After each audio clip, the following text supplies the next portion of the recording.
देखो गतकाली early morning रे जेतबेला पुराना बाजार पुलिस को गोटे विश्वस्त सूत्र खबर मिलथिला कि गोटे जगह रे बहुत चलान होची गोटे गाड़ी रे से संक्रांत रे पुलिस टीम जाइतला रेड करिया पई तो अलालपुर जगह रे रेड मध्ये हेतिला जणे गोमाता को मध्ये उद्धार करा जाइतिला तो एई समय रे जणे व्यक्ति आसी कि सेठारे पुलिस कर्मी जो माने ड्यूटी थिले सम ताको दुर्व्यवहार करबा सहित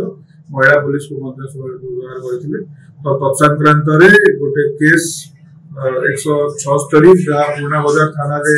रुजु करा जाइछि एवं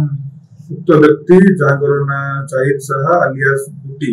तांको मध्ये गिरफ कराई कि कोर्ट चालान करा जाइछि एवं उक्त केस रे जो माने अन्य माने मध्ये अभियुक्त अछंती तांको मध्ये यथाशीघ्र गिरफ करिया पे हम उद्योग करछि। सर हम सुने बोली से जो जाहिद शाह से सर 24 नंबर काउंसलर की हां देखो से तमे सूचना काउंसलर बट आईन हिसाब रे से जेबी जहां भी से भूल करी छन ताको से हिसाब रे तांको अगेंस्ट केस हेता